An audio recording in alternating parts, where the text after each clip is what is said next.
everybody, and welcome once again to another episode of Back to the Bench TV, brought to you by McGregor Murto, and as well as Kebab Cuisine on 2 for 1 Bullion Road. Go check them out for the juiciest kebabs. Hope everyone's keeping safe during these tough times. Everyone's looking after themselves. But without further ado, we will cross over to our very, very special guest, and that is the manager of many AFL stars, such as Patrick Cripps, Luke Shuey, Sam Docherty, and that is Matt Bain. Hi, Matt. Thanks for joining the show, mate. Thanks for having me, boys. How are you? You're not bad, mate. How are you? Good.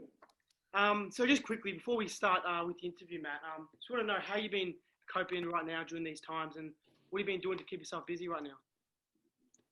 Yeah, not too bad, mate. I actually came up to Sydney just before Melbourne went into lockdown.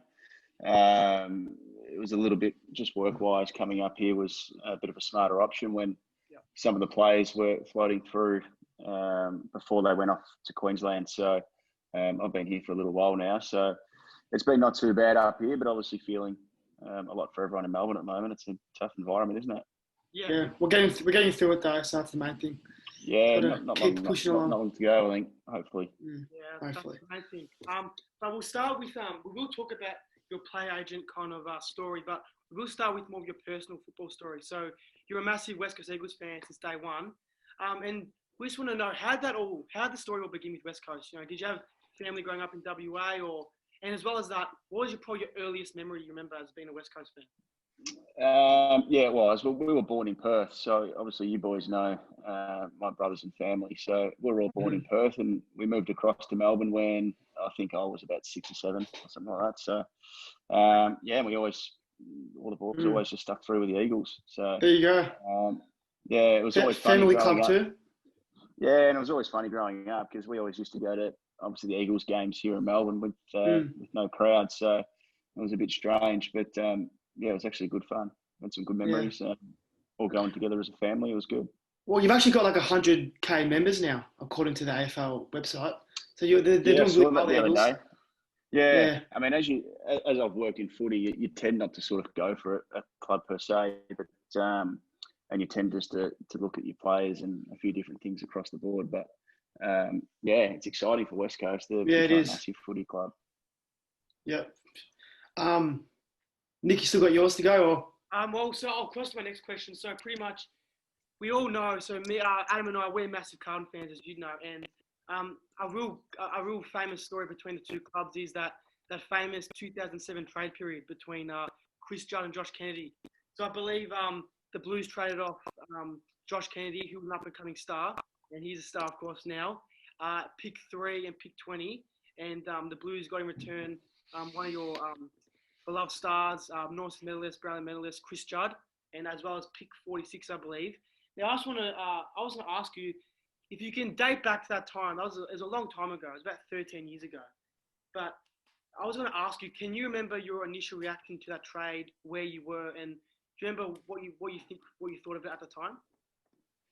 I can't remember where I was actually. I'm not sure. I remember the time and the period because it was probably just before I started working in footy, and obviously a big footy fan at the time. So I remember it was big news. I can't remember if it was too much of a shock at the time, or the trade rumours being out there for a while. But yeah, obviously growing up going for West Coast, it was big at the time seeing someone move across. But I think with any sort of footy fan, you tend to still follow the stars and support them no matter what team they're going for and appreciate their footy. So for me, watching him come across and make an impact with Carlton was just as good watching him play. Yeah, because there were a few clubs interested. It was I think it was Collingwood, obviously Carlton, and then I think Melbourne it was. And obviously for a guy like that, he was pretty young. I think it was about 23. Brownlow medalist. You obviously got to overpay for those sort of guys, as Blues did, but obviously he was contracted, so you really got to overpay. And at the end of the day, they got their man. He won them a Brownlow. He didn't win them a premiership, obviously, but nonetheless, he's still a great team member for them, obviously, and just a superstar for the club. Also, I just want to know, being an Eagles fan, obviously, in your opinion, what was the better flag? 06 with the 1-point win over the Swans, or the 5-point win over the the Pies with Dommy Sheed kicking the winner, or if you like it, yeah. Ooh. Yeah, they're different, I suppose. I think, I mean, when the 1 point win, I reckon, when I wasn't working in footy. So, I say it again, like once you do work in footy, you tend to lose that passion for one particular club. But so the one a few years ago was amazing to watch, just in general, because obviously having Luke Shuey, see him taste success was pretty special. Best on as well. Someone that's close to us and our family. So that one, in a way, you didn't really expect it because of what happened, what was stirred the barrel from a quarter time. So for sure. But I remember I went to the grand final the year before that West Coast lost to. So I remember walking out of that one being a little bit flat at the time. Yeah, but, the Hawks. Yeah, I was actually interstate for the 1 point win. So, but it was good. Yeah, for Good sure. to see them get some success. Those two sides. So with your 2006 sides, you had the stars like Cox, Kerr, Judd, Cousins, and then you go to the 2018 flag side. You got guys like Elliot Yeo, Gaff didn't play. Obviously, he was suspended. McGovern, Kennedy, Shuey, these other stars as well. Now, this is probably another tough question, but which side would you take, and tell us why? I always thought that 06 midfield is probably one of the best midfields I've ever seen at AFL level. I used to love watching them come up against the Brisbane midfield at the time. They always used to have some massive battles, but with Vossi and Blackie and Nigel Lappin and some of them. But I always thought that Cousins, Kerr, Cox, Judd. I think you couldn't really beat that mix. Yeah, right. Well, I agree with you there. Enough with the personal story about West Coast, and we'll move into your more your job with contributing to the AFL, more that side. So at the end of 2019, I believe, the Blues,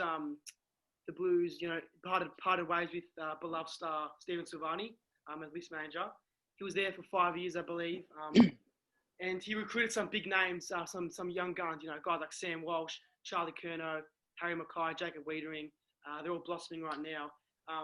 He had some very big shoes to fill. At the trade period, he was brutal.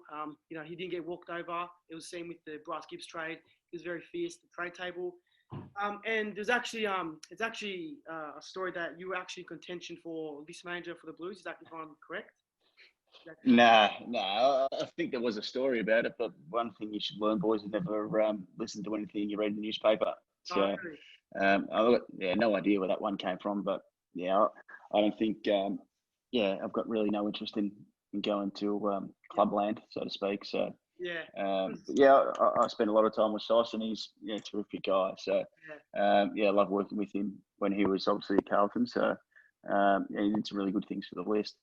Yeah, well, it goes to show you, there's people who just make up a story for the sake of it. Because I remember reading, I remember what was happening at the time, and I see these list of people contention. I saw Matthew Bain. I'm like, oh wow, Matt Bain. Like, gee, that'll be crazy if if he gets. And then apparently that's still false rumors, but anyway. No, I love what I'm doing, boys. Now I love it a bit. So I wouldn't trade it in. That's for sure. Yeah. Now I've got a question for you. Just with your sort of career, what sort of made you go down the path as an AFL agent? Well, my older brother, that you guys know, Ryan, he was picked up as and he was on a list for a year, and I remember going through the process sort of as a family with him, and he was trying to choose a manager at the time. So, and I remember thinking, that's probably something I wouldn't mind doing if footy never. I was probably never going to get drafted at all, but it's sort of if footy didn't go the way I planned originally when I was a young kid, so I thought it'd be a great way to stay involved in footy, and pretty cool job. So I sort of set a target for that and studied a Bachelor of Business at uni, and sort of just fell into line a little bit in a way. So to give you a background, I went and played football at Templestowe Footy Club around the corner, and a guy called Tom Petroro was there, who was a manager at the time, and still is. And Tommy offered me some work experience If we went and played at Templestowe, and I did that and plugged away a couple of days a week as work experience for 6 months or so, and then found myself in a job, which is good. Yeah. I just want to ask also, like, what's your sort of day-to-day tasks as a list manager, an AFL agent? Like, I'm guessing contract-wise, probably talking to other list managers about their player interest. Can you just give us the insight about that? No, it's a whole heap of different things. So, I mean, there's obviously the welfare side and talking to the players, and footy's like life in a way, a bit of a roller coaster. So there's a lot of things to work through there. So, communicating with the players a fair bit, making sure they're all right. There's the contract negotiation side, the media and marketing piece. Even the financial parts of it that is teaching the players about a few different things and just making sure they're making the most of their opportunities. For sure. To make sure they come out of being a footballer better than what they go into it. So, it's a pretty satisfying job, and it's really good fun at the same time. Yeah. Obviously, also going on that stuff, you obviously manage Paddy Cripps. Obviously a superstar of the comp, Paddy. There was an article last year about Cripper that I was really interested in, and I want to just get your thoughts on it maybe in a bit more detail. So that week of the Brendan Bolden sacking, the article said Cripper was just mentally and physically exhausted. To quote, he told Andrew Russell he felt physically and mentally cooked. He couldn't play that week against Brisbane. And on that Friday night during the week, he slumped on manager's Matt Bain's couch on the Friday night, feeling totally and utterly exhausted.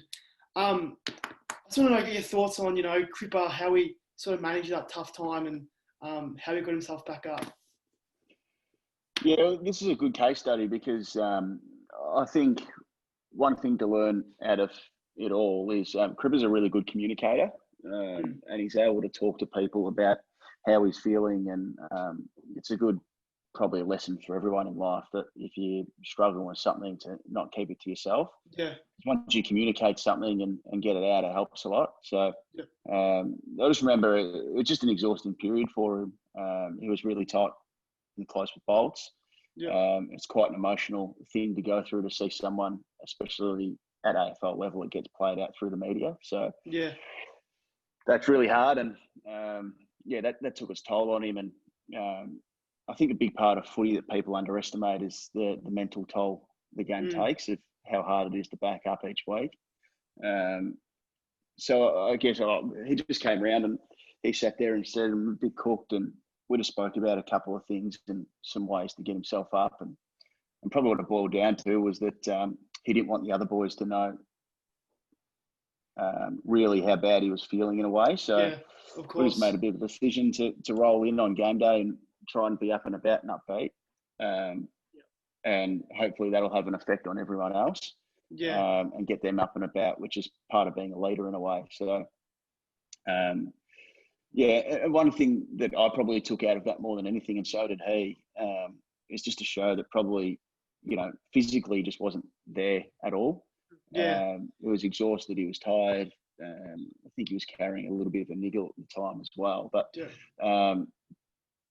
probably showed how much footy's played above the shoulders and how much of a mental game it is, because it's probably the best game he's ever played at AFL level, and it was when he was probably the most physically cooked. So what do you have? 4 goals, 38 touches.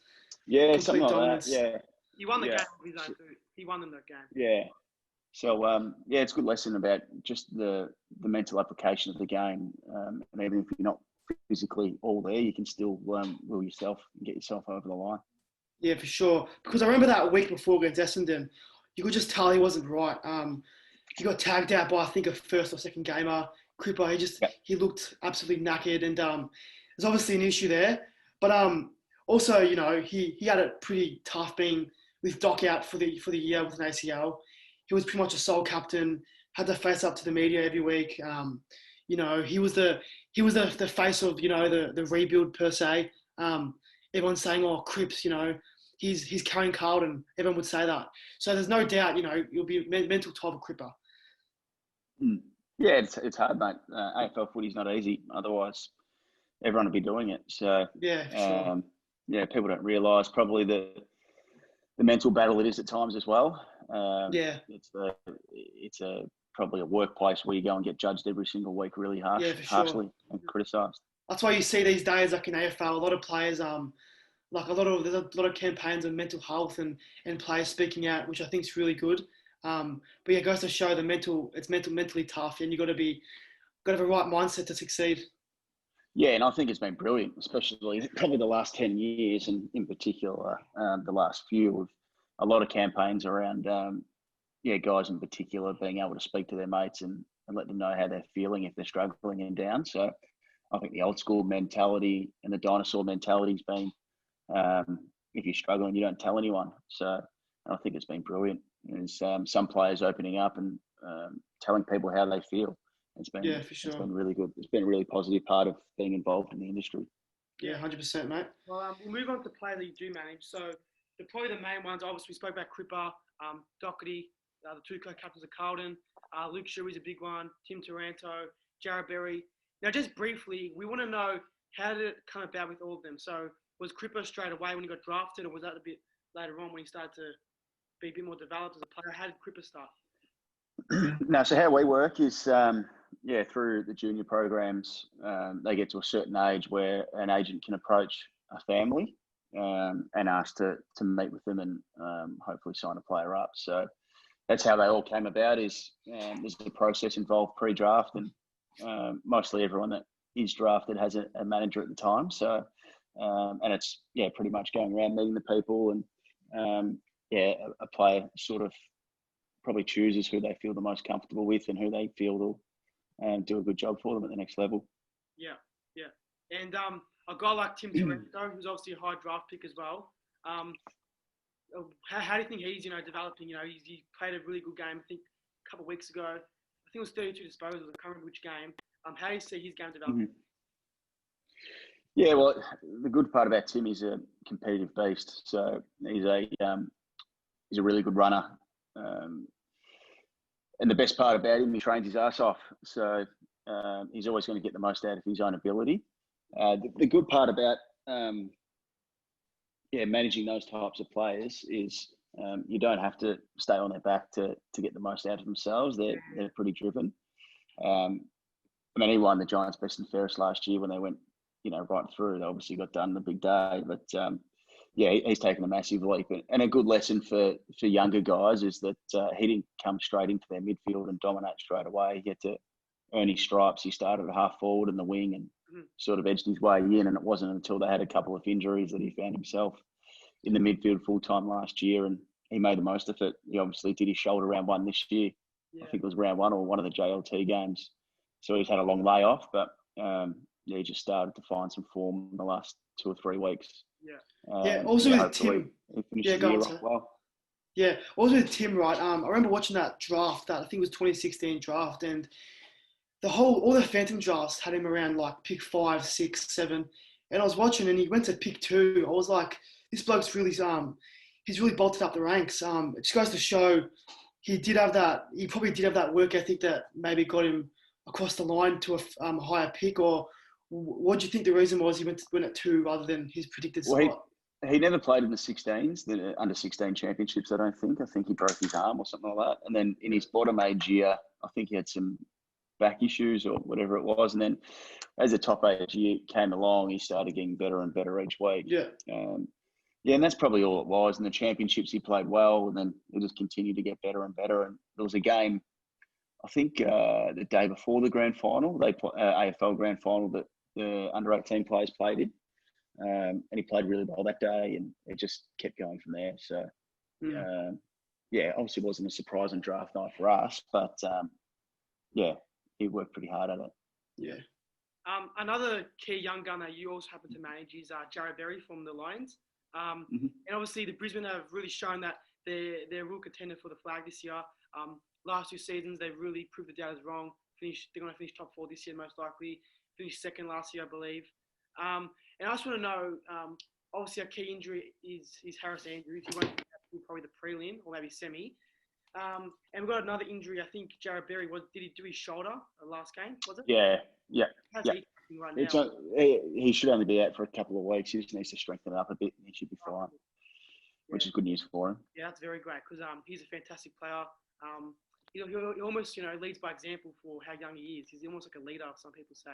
So yeah, he is. He's always been a leader growing up. So he's very mature for his age, but he's developing really nicely. He's an AFL player at the moment. He's starting to hit the scoreboard a little bit more, which is good. So, but another one, hard runner, very driven and very competitive. There's no sort of secret to it sometimes. Yeah, and also probably had his breakout game against the Pies, or maybe even the Saints. Both weeks it was unreal.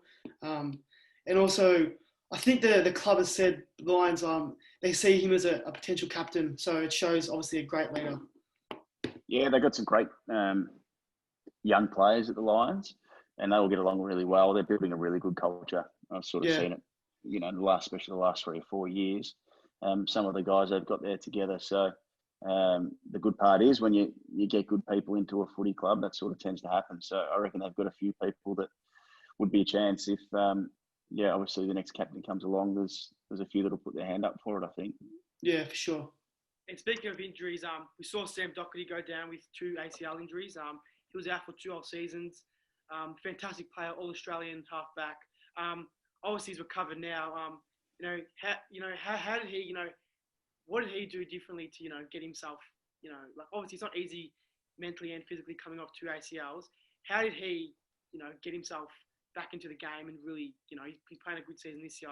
How did he, really get back into, AFL rhythm again? Well, I think it's just hard work. He sort of had a mindset from the start that to come back as a better athlete. So, and that's a good way to look at it for anyone that injures himself for a long time. It's you've got the ability to build yourself up and your body to be better than what you were. It was obviously really challenging for him because the first year he was pretty flat. But we sort of said, well, it's a bit of a personal development year. You'll be right and you'll get back bigger and stronger. But that second one really rocked him, especially 2 in a row, pretty much almost to the day. So that was a really hard one for him to take, based that, he was coming off All-Australian.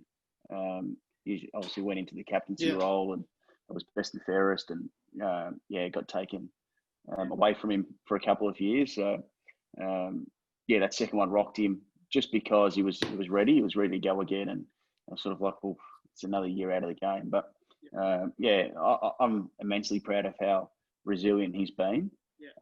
He's gone through a lot in his life, Sam, but he's always come back bigger and stronger and better. And it's something, a really special quality of his, that he's able to do that, because not many people can keep fronting up and having challenges. But he's taken it on really well, and especially the way he's had a couple of flat spots this year, but he's been able to battle through them, and to come out and play hopefully almost every game for the year, it's pretty special effort after two years out of the game. Yeah, because I was gonna say, sorry, Nick.